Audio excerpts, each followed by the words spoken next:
Mellow greetings, all of you absolute units out there in listener land, and welcome to another glorious edition of Disinformed After Dark. I'm Shane.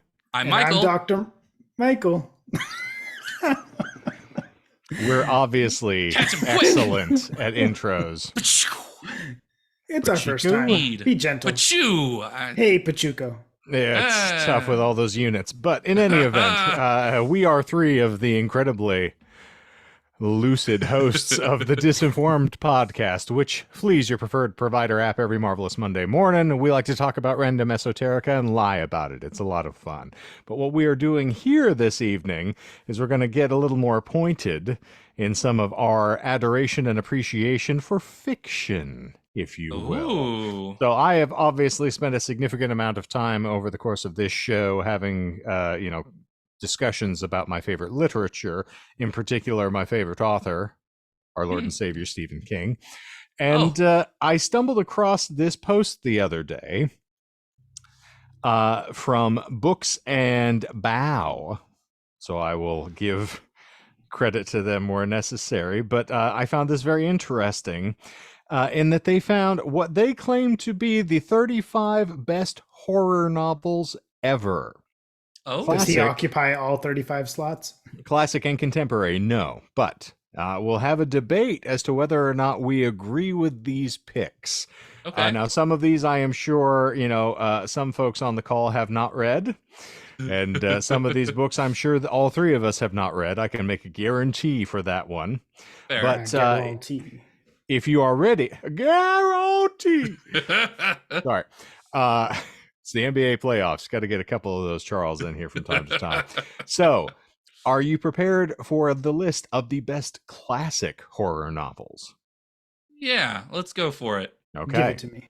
In no particular order. It seems like these are more so they're not even chronological. ranked? No. This is just Yeah, according to fair. them. Yeah, argue amongst ourselves, I suppose. Frankenstein by Mary Shelley. Yeah. Dracula by Bram Stoker. Okay. No shocks here. The Yeah. Telltale Heart by Edgar Allan Poe. Mhm. So this is encompassing short stories too, then?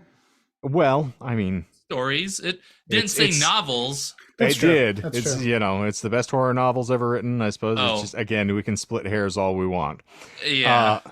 At the Mountains of Madness by H.P. Lovecraft. Agreed. The Turn of the Screw by Henry James, which I'm particularly fond of. I'm also very fond of the next one, The Haunting of Hill House by Shirley Jackson. Pretty Okay. fantastic. Mhm. I Am Legend by Richard Matheson, which Okay. it's seen many permutations in cinema as well, naturally. Something Wicked This Way Comes by Ray Bradbury. The Woman in Black by Susan Hill. The Rats by James Herbert. And now some interesting. So this is, I will remind you, classic horror. Pet Cemetery by Stephen King. Okay. It by Stephen King. Okay. The Shining by Stephen King. Okay. Salem's Lot by Stephen King. Rosemary's Baby by Ira Levin. A shocker for me, but one I'm very thrilled by, The Hellbound Heart by Clive Barker. One I absolutely Oh. adore and is the foundation for Hellraiser for those who aren't unaware. Ah. Interview with the Vampire by Anne Rice. Anne Rice. Ghost Story by Peter Straub. Everyone's favorite on the call. And finally, wrapping up the list, The Taking by Dean Koontz. Oh, Kuntz made the list. Wow. Indeed. And I was like, of the list, not necessarily the one I would go with, but it's a pretty fantastic. I'm a big fan of What the Night Knows, in particular, if we're going to go into kind of do the I supernatural. see that behind you? I see a couple What the of Night Dean Knows Koontz. is right there. Yes, The Face and What Yeah. the Night Knows are right behind me. They're both fantastic books. But so those are the classics. Thoughts? I was thrilled by the volume of King that was represented, obviously. Now, granted, he's Yeah. prolific, so it's kind of hard not to throw that. But I was a little disappointed that the first thing that pops up on the list is Pet Cemetery. Now, granted, in concept, that is one of the more memorable stories, but True. I've voiced my disapproval of a lot of the characters in that story frequently on here, so I won't belabor the point. I feel But- like there's other horror that that would be a better replacement. Puberty 2.0 sucks. I'll just say that. Agreed. Agreed. Yeah. Still It's waiting also for your interesting because, testicles. like, it's how it's maybe it's just because we're getting old, but like the music Speak for well, yourself. well, I just mean like when the music you love and listen to as a kid starts showing up on the classic rock stations, you're a You're little not like wrong. you're like, oh, that's classic now, like. I just like, as I was looking at the list, I was like, for me, if I was going to substitute just as a quick like knee jerk, I probably would have put Carrie in there instead of Pet I Sematary. was thinking that too. Yeah. I mean, there's definitely a lot more, especially during prom night, a lot Mhm. more horror going on. There is slow burns Yeah. that come with Carrie, but I would say that the payoff and the actual event occurring is a lot more horrific than what occurs in Pet Sematary. Yeah. So, but I mean, it's a matter of taste. That's the Yeah, joys of this yeah, run. So, exactly. shall we move to the best contemporary horror novels? Those are going to be a lot of them So- that I won't know. So did they define when they're cutting off like No. classic versus contemporary? Just because No. like I think like King's still alive and cranking out material. But So- a lot of those stories were his like early. No, work. Well, actually, correct, no, I don't but know it- when it came out. Was it in the 80s? Yeah, it was late 70s, early 80s. Oh, yeah. okay. Yeah, well, I just meant in terms of like we have an author that could potentially show up on both. Oh, It's I would be possible. surprised. I would be surprised if he didn't, because he definitely has There- written No contemporary king ones. in the contemporary. Really? Okay, so Well, that's no interesting. Stephen. Ah, Oh. okay. All right, so here I'm we okay go. with that. All right. Here's the list. And a lot of these, strangely enough, are books that I really adore and appreciate, and I don't disagree with a lot of these. So first off the bat, Haunted by Chuck Palahniuk, which is a fabulous tale. It has some of the most gruesome horror I've ever encountered and made me nauseous while reading it. So obviously I concur. Heart-Shaped Box by Joe Hill, which is absolutely one of my favorites. And that is, of course, for the uninitiated, that is Stephen King's son. Yeah. And yeah, Heart-Shaped Box, easily my favorite of all of his material. It's absolutely fantastic. And funny that we were talking about Ozzy Osbourne on this week's episode.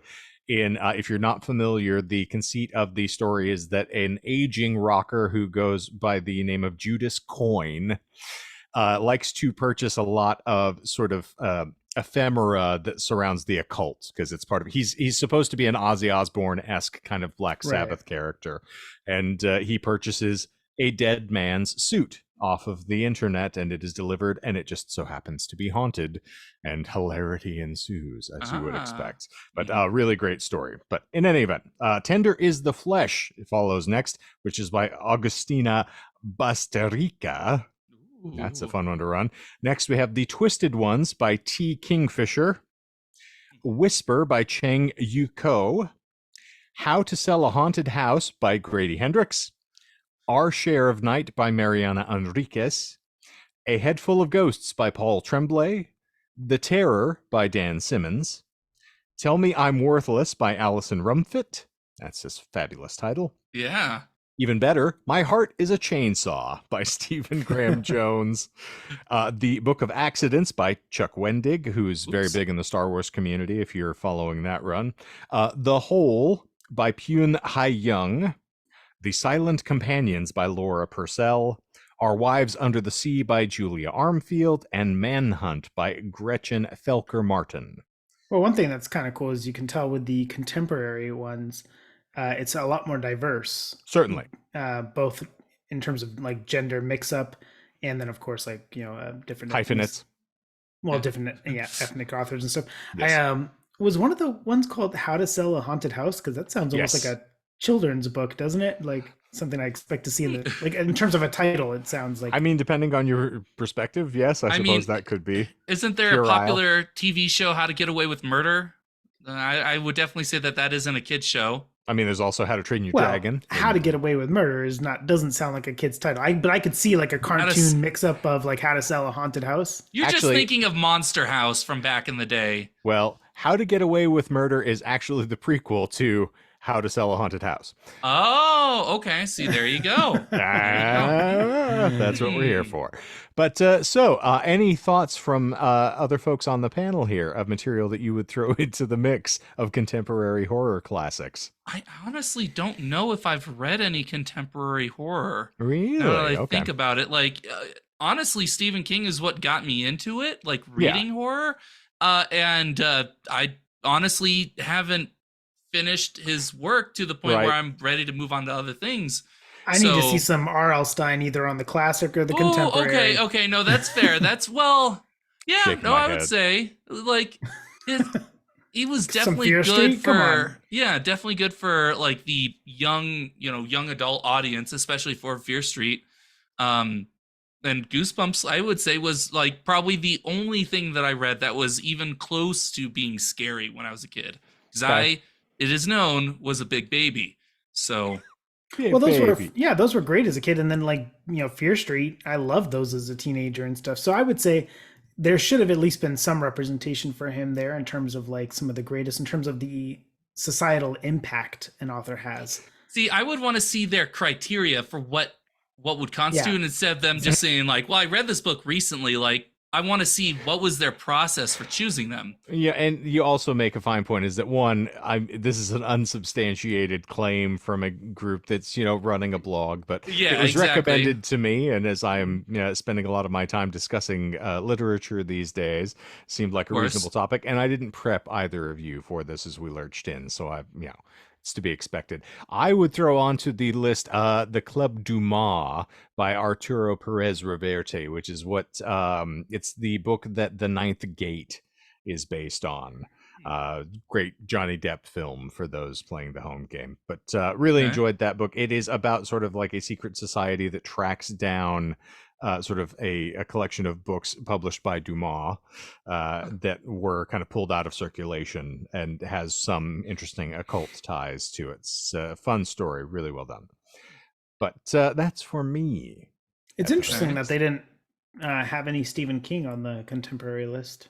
Well, I think I- they certainly had enough representation on the classics. So and I also feel like because Dean Koontz was on the classics, mhm. he still writes, right? He's Yeah. still Oh, yeah. yeah. So like that, I feel like should have maybe. So they probably had, if I were to guess their methods, they probably had a cutoff. If they were on one, then they won't be on the other, and they decided that yeah, and they did the nod to Stephen King.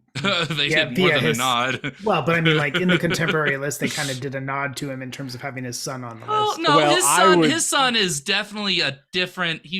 No, I'm not does saying horror. I'm not saying he's on there because of that. I'm saying that if you've already like got a bunch of Stephen King on the classic, and then you have his son on the contemporary, you're already kind of like addressing the King family in the contemporary already. You don't want to just give an entire list of 30. Sounds like you're still trying to steal the laurels away from our good Joe Hill, which I was going to say, if I was going to throw on anything into the contemporary list, Heart-Shaped Box would have been the first thing I went for. So I easily kind of ensnared me with a little justification there. 20th Century Ghosts is also fantastic for Joe Hill. That was his first. It's a collection of short stories. Never Very read interesting take on the idea of ghost stories in the contemporary oeuvre.